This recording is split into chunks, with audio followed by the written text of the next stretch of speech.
You're still waiting, aren't you? Waiting for someone to tell you it's okay. Waiting for approval. Waiting for the world to give you permission to become who you're supposed to be. That permission is never coming. The people you're waiting for, they don't want you to rise. They want you to stay where you are, manageable, predictable, small. And every day you wait for their blessing, you hand them power over your life. I am Thomas Shelby, and today I'll teach you what happens when you stop asking permission, when you stop needing approval, when you stop waiting for support that was never coming, when you build your life on your own terms, answering to no one. Learn this, and you'll become the most dangerous kind of man, one who cannot be controlled. Listen carefully. This is the lesson that sets you free. From the moment you were born, you were trained to ask permission. Permission to speak, permission to leave, permission to try, permission to want. Your parents, your teachers, your bosses, society itself, they all taught you the same lesson. Wait for approval before you move. And you learned it well, too well. Now you're grown. No one's standing over you with rules anymore, but the training stayed. The cage door is open, but you're still sitting inside waiting for someone to tell you it's okay to leave. That's the permission trap. You want to start something new, but first you need someone to believe in you. You want to change your life, but first you need support. You want to speak your truth, but first you need to know it won't upset anyone. So you wait, and you hint, and you test the waters, looking for a sign, looking for validation, looking for someone to say, yes, you can. And while you wait, your life passes. Your dreams gather dust. Your potential rots. I stopped asking permission a long time ago. When I came back from France, broken and burning, no one gave me permission to build an empire. No one told me I could rise from the mud of small heath and become something. If I had waited for approval, I'd still be shoveling coal. I gave myself permission. I decided what I was going to become, and then I became it, whether the world approved or not. That's the only way anything gets built. Let's dig into this. Why do you need their permission so badly? Why does their approval feel so necessary? It's not weakness, not exactly. It's something deeper. You've been taught your worth comes from outside, that you're only valuable if others say so, that your ideas only matter if someone else validates them. This was useful when you were a child. Children need guiders. They need adults to help them navigate a world they don't understand. But you're not a child anymore, and that programming, that constant need to check with others before you trust yourself, it's destroying you. Every time you ask for permission, you send a message to your own mind. I don't trust my own judgment. I need someone else to confirm I'm right. Do that enough times and you stop trusting yourself entirely. You become dependent on external validation, like an addict depends on a substance. You can't make a move without checking first. You can't feel confident without someone else's approval. That's not a man, that's a puppet. And the strings are held by whoever you've given the power to approve or reject you. I answer to myself when I make a decision. I don't poll the room. I don't wait for consensus. I assess, I decide, I act. If I'm wrong, I adjust. But the authority stays with me. That's where power lives. Not in being right all the time, in being the one who decides. Here's something you need to understand. The people you're waiting for permission from, many of them don't want you to succeed. Not because they're evil, not because they hate you, but because your rise threatens their comfort. When you stay small, you're safe to be around. You don't challenge them. You don't remind them of what they're not doing. You fit neatly into the role they've assigned you. But the moment you stop asking permission, the moment you start building without their blessing, something shifts. They feel it, and it makes them uncomfortable. Suddenly, your ambition is a mirror reflecting their stagnation. Your courage exposes their fear. Your movement reveals their paralysis. So they discourage you, subtly, usually, not with direct attacks, but with doubt dressed as concern. Are you sure you're ready for that? Don't you think you should wait a little longer? I just don't want to see you get hurt. These sound like care. They're not. They're anchors designed to keep you at their level, designed to protect them from the discomfort of watching you outgrow them. I learned to recognize these voices, the ones who questioned every move I made, the ones who always found reasons to wait, to slow down, to reconsider. They weren't protecting me. They were protecting themselves. So I stopped listening. I stopped asking. I moved and I let them deal with their discomfort on their own time. That's when everything changed. Let me tell you what happens when you stop asking permission. At first, it feels wrong, uncomfortable, like you're breaking rules that shouldn't be broken. That's the programming fighting back. That's years of conditioning screaming that you need approval before you act. Ignore it. Push through that discomfort, and something opens up. A space you've never felt before, a freedom that's almost terrifying, because suddenly you realize you can just do things. You can start the project without anyone's support. You can leave the situation without anyone's blessing. You can change your entire life without a single person telling you it's okay. The gatekeepers you feared, they only had power because you gave it to them. The moment you stop asking, their power evaporates. I built everything I have without permission. No one told me I could run Birmingham. No one approved my expansion into London. No one blessed my deals, my moves, my methods. I saw what I wanted. I made a plan. I executed. And when people tried to stop me, when they told me I was overreaching, that I should know my place, I didn't argue. I didn't ask them to reconsider. I just kept building. That's the secret. You don't need to fight the gatekeepers. You don't need to convince them. You just need to stop acknowledging their authority. Build around them. Build over them. Build until they're irrelevant. When you need people, they own you. This is a law as old as power itself. The man who needs approval can be controlled by withholding it. The man who needs support can be controlled by threatening to withdraw it. The man who needs validation can be manipulated by anyone willing to give or deny it. Need is a leash, and whoever holds the other end can pull you wherever they want. I've watched men with talent, with vision, with everything required to succeed. I've watched them crumble because they needed someone's blessing. They needed their father's approval, so they lived a life designed to earn it, never realizing it would never come. They needed their partner's support, so they shrank their dreams to fit someone else's comfort zone. They needed their friends' validation, so they stayed small, stayed safe, stayed acceptable. And at the end, they looked back at a life that wasn't theirs, a life shaped by the needs they couldn't escape. I refuse to carry that weight. I built my life so that I don't need anyone's permission to keep living it. My plans don't require approval. My happiness doesn't require validation. My direction doesn't require consensus. That's not isolation. I have people around me, allies, family, those I trust, but I don't need them to function. I don't need their yes to move forward.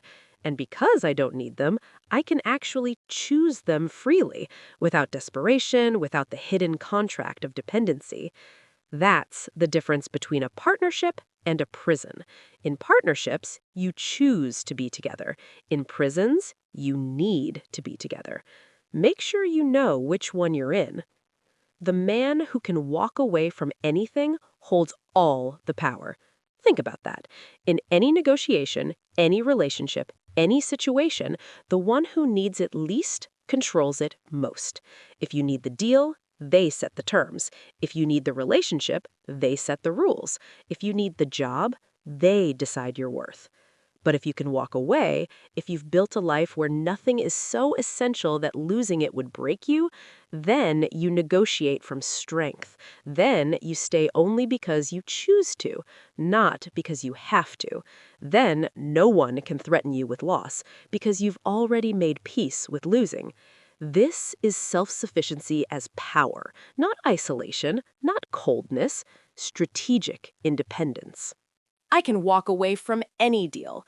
I've structured my business so that no single partner, no single client, no single opportunity holds power over me. If one door closes, I have others. If one relationship sours, I continue. That's not luck. That's design. I've built redundancy into everything. Multiple income sources, multiple alliances, multiple paths to every goal so that I never find myself dependent on something I can't control. You should do the same. Look at your life.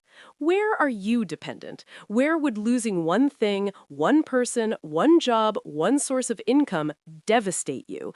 Those are your vulnerabilities. Those are the places where others hold power over you.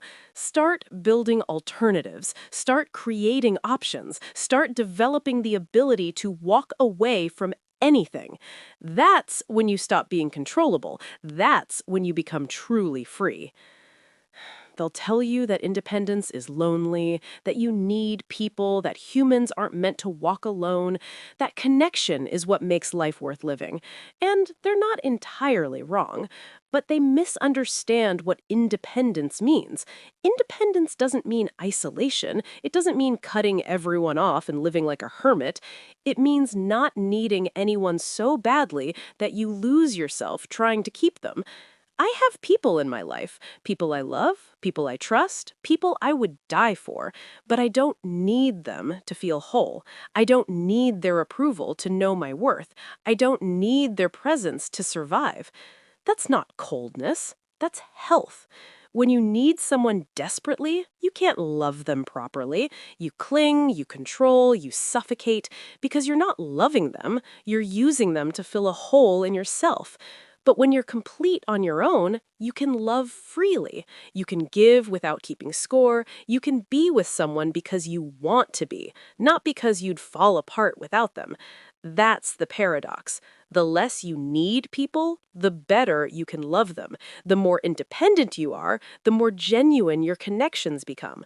So don't fear the loneliness they warn you about. What they're really warning you about is the discomfort of growth, the difficulty of building a self that doesn't require constant propping up from others. Walk through that discomfort, build that self, and on the other side, you'll find a different kind of connection, one based on choice, not need, on strength, not desperation. That's the kind worth having. Let me tell you what actually happens when you stop asking permission. At first, people are confused. They're not used to you moving without checking first. They'll ask questions, they'll express concern, they'll try to pull you back into the old pattern. Let them. Then comes resistance. Some will be threatened by your independence. They'll criticize, they'll warn you, they'll predict failure. They need you to fail because your success would prove that they've been living wrong. Let them talk. Then comes distance. Some will fall away. The ones who were only around because you were easy to manage, easy to advise, easy to control. When you stop asking permission, you stop being useful to them. Let them go. And then, after the confusion, the resistance, something else happens. Respect. Not from everyone. The weak will always resent the strong, but from the ones that matter, from the ones who recognize strength when they see it. When you stop asking permission, you stop being a follower. You become someone who moves on their own authority. And authority, real authority, commands respect in a way that approval-seeking never can. I've watched it happen in my own life. The same men who doubted me, questioned me, tried to hold me back, they came around eventually. Not because I convinced them, because I stopped caring whether they agreed and just kept building. Results speak louder than arguments. Success silences doubt. Stop asking, start building, and watch how the world rearranges itself around your certainty. Here's the truth that sets you free. You don't need their permission. You never did. You need your own. The only approval that matters is the one you give yourself. The only authority that counts is the one you claim. So claim it right now. today. Give yourself permission to be who you're supposed to be, permission to chase what you want without apology, permission to cut what's holding you back without guilt, permission to fail, to stumble, to look foolish, and to get back up and keep going anyway. Permission to build the life you want, not the life others find acceptable. This isn't arrogance, it's ownership. It's taking responsibility for your existence instead of outsourcing it to people who don't have to live with the consequences. I gave myself permission a long time ago. Permission to rise from nothing, permission to become dangerous, permission to build an empire in a world that wanted me to stay in the mud. And every day I renew that permission. Every morning I remind myself, I don't need their blessing. I have my own. That's the daily practice. That's the discipline. Because the old programming will try to creep back. The need for approval doesn't die easily. You'll catch yourself hesitating, waiting, looking for validation. When that happens, stop. Remind yourself, I already have permission, my own. Then move. When you truly stop needing approval, something shifts in how people see you. They sense it. Maybe they can't name it, but they feel it. You walk into a room and there's something different, a calmness, a certainty, an energy that says, I'm not here to impress you. I'm not here to earn your approval. I'm here because I chose to be, and I'll leave when I choose to leave. That energy is rare and it's magnetic. Because in a world full of people seeking validation, the man who doesn't need it stands out. He's not grasping, he's not performing, he's not trying to be liked. He just is. And that confidence, that self-contained completeness, it draws people in more than any approval-seeking ever could. Funny how that works. The less you need them, the more they want you. The less you seek approval, the more they respect you. The less desperate you are for connection, the more genuine connections you attract. That's the reward for walking this path. Not just freedom from needing others, but becoming someone others are drawn to. Not through manipulation, not through performance, through simple, quiet self-sufficiency. The man who cannot be controlled becomes the man everyone wants on his side. That's real power, and it starts the moment you stop asking permission. Now you understand. You've been waiting for a permission that was never coming, seeking approval from people who benefit from your dependence, asking for blessings from those who'd rather you stayed small. That ends now. From today, you stop waiting, you stop asking, you stop needing. You give yourself the only permission that matters, your own. And you build on that foundation, no matter who approves or disapproves. This is your life, your vision, your war, and you don't need anyone's blessing to fight it. If someone you know is stuck in the permission trap, waiting, hoping, seeking approval that will never come, send them this. Share it with a friend who needs to hear that they already have everything they need to start. Because the man who stops asking permission becomes untouchable. No one can control him, no one can hold him back, no one can decide his worth but himself. And that man builds empires, while others are still waiting to be told it's okay. You're not waiting anymore. You're becoming a legend. Heath.